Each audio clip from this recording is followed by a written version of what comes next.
സൂറത്തു തൗബയുടെ അവസാനത്തെ ആയത്ത്. ആ ആയത്ത് ഒരു ദിവസം ഒരാൾ ഓതിയാൽ അന്നത്തെ ദിവസം അയാൾ മരിക്കുകയില്ല എന്ന് മഹത്തുക്കൾ പഠിപ്പിച്ചിട്ടുണ്ടോ? എല്ലാ നിസ്കാരത്തിന്റെ ശേഷവും ചുരുങ്ങിയത് 3 തവണ ആയത്ത് ഓതിയാൽ മരിക്കുന്നതിന് മുമ്പ് ഹബീബായ തങ്ങളെ കാണാതെ മൗത്താവുകയില്ല. വലിയ സ്ഥാനമുള്ള ആയത്ത്. വലിയ വലിയ മഹാന്മാർ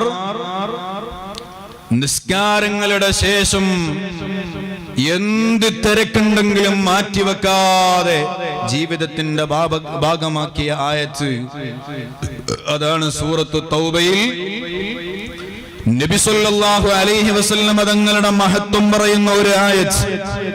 ഏതാണ് ആ ആയത്തെന്ന് നിങ്ങൾക്കറിയാമല്ലോ. ലഖദ് ജാഅകും റസൂലും മിൻ അൻഫുസികും അസീസുൻ അലൈഹി മാ അനിതും ഹരീസുൻ അലൈക്കും ബിൽ മുഅ്മിനീന റഊഫുർ റഹീം. സുബ്ഹാനല്ലാഹ്. ഈ ആയത്തിൽ അല്ലാഹുവിന്റെ റസൂലിന്റെ വിശേഷണങ്ങൾ പറയുമ്പോ പ്രധാനമായിട്ട് മുത്തുനബിയെ പരിചയപ്പെടുത്തുന്നത് 2 വിശേഷണങ്ങൾ പറഞ്ഞിട്ടാണ്. ലഖദ് ജാഅകും റസൂലും മിൻ അൻഫുസികും, മനുഷ്യ വിഭാഗത്തിൽ നിന്ന് തന്നെയുള്ളൊരു ദൂതനാണ് നിങ്ങളിലേക്ക് വന്നത്. എന്നിട്ട് പറയാണ് ആ ദൂതന്റെ റസൂലിന്റെ ഏറ്റവും വലിയ പ്രത്യേകത എന്താണെന്നറിയുമോ? അസീസുൻ അലൈഹി മാ അനിതും, അസീസുൻ അലൈഹി മാ അനിതും, നിങ്ങൾക്ക് പ്രയാസമുള്ളത് വല്ലാതെ വിഷമം തോന്നുന്ന നബിയാണ് മുഹമ്മദ് മുസ്തഫ. നിങ്ങളുടെ പ്രയാസം മുത്തുനബിക്ക് പ്രയാസമാണ്, നിങ്ങളുടെ വിഷമം മുത്തുനബിയുടെ വിഷമമാണ്, നിങ്ങളുടെ സങ്കടം മുത്തുനബിയുടെ സങ്കടമാണ്. അങ്ങനെ നമ്മളെ സ്നേഹിക്കുന്ന ഒരേ ഒരു നേതാവ് സയ്യിദുൽ വറാ മുഹമ്മദുർ റസൂലുള്ളാഹി. ഇനി രണ്ടാമതായ ആയത്തിൽ റസൂലുള്ളാഹിന്റെ മറ്റൊരു വിശേഷണം പഠിപ്പിക്കുകയാണ്. ഹരീസുൻ അലൈക്കും ബിൽ മുഅ്മിനീന റഊഫുർ റഹീം. ഹരീസുൻ അലൈക്കും, നിങ്ങളുടെ സുഖത്തിലും നിങ്ങളുടെ സന്തോഷത്തിലും അതീവ താല്പര്യം കാണിക്കുന്ന പ്രവാചകരാണ് മുഹമ്മദ് മുസ്തഫ. നിങ്ങൾക്കൊരു നല്ല വീട് കാണുമ്പോ നിങ്ങളെക്കാളും അതിന്റെ പേരിൽ സന്തോഷിക്കുന്ന നേതാവാണ് മുഹമ്മദുർ റസൂലുള്ളാഹി. നിങ്ങൾക്കൊരു നല്ല വിഷയം ലഭിക്കുമ്പോ, സുബ്ഹാനല്ലാഹ്, നിങ്ങൾക്കൊരു കുട്ടി ഉണ്ടാകുമ്പോ വല്ലാത്ത സന്തോഷമാണല്ലോ നമുക്ക്.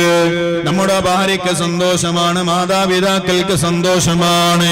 എന്നാൽ അതിലേറെ നമ്മൾക്ക് സന്തോഷം വരണമെന്ന് ആഗ്രഹിക്കുന്ന നേതാവാണ് അഷ്റഫുൽ ഖൽഖ് മുഹമ്മദുർ റസൂലുള്ളാഹി. നബി സല്ലല്ലാഹു അലൈഹി വസല്ലം തങ്ങളുടെ പേര് ഈ മജ്ലിസിൽ വെച്ച് ആവർത്തിച്ച് പറയുമ്പോ ഒരു മടിയും കൂടാതെ ഈ ഐനുന്നൂർ മജ്ലിസിന്റെ കുടുംബങ്ങൾ സ്വലാത്ത് ചൊല്ലിക്കൊണ്ടിരിക്കണം. എന്നാലേ അള്ളാഹുവിന്റെ ഹബീബിന്റെ മുന്നിലേക്ക് നമുക്ക് നാളെ ചെറിയൊരു പ്രതീക്ഷയോടുകൂടെയെങ്കിലും ചെല്ലാൻ കഴിയൂ. മുത്തുനബിയോട് പറയണം, തങ്ങളെ ഒരമലും എന്റെ കയ്യിലില്ല, ഒരു കാര്യവും എന്റെ കയ്യിലില്ല, ഒരു നിസ്കാരം പോലും ഭൗതികമായ ചിന്തയില്ലാതെ ഞാൻ നിസ്കരിച്ചിട്ടില്ല. ഒരു റമളാനിൽ പോലും എന്റെ നാവിൽ നിന്നൊരു ഗീബത്ത് വരാതെ ഒരു റമളാൻ കഴിഞ്ഞു പോയിട്ടില്ല. ഒരു തറാവീഹ് പോലും നല്ല നിലയ്ക്ക് ഞാൻ നിസ്കരിച്ചിട്ടില്ല. ഒരു ഹജ്ജ് പോലും നല്ല നിലയ്ക്ക് നിർവഹിക്കാൻ എനിക്ക് കഴിഞ്ഞിട്ടില്ല. പക്ഷേ തങ്ങളെ അങ്ങയുടെ പേര് കേട്ടപ്പോൾ ഒരു മടിയും കൂടാതെ ഞാൻ എന്റെ ജീവിതത്തിൽ സ്വലാത്ത് ചൊല്ലിയിട്ടുണ്ട് എന്ന് പറയാൻ കഴിയണം. അല്ലാഹു തൗഫീക്ക് നൽകട്ടെ.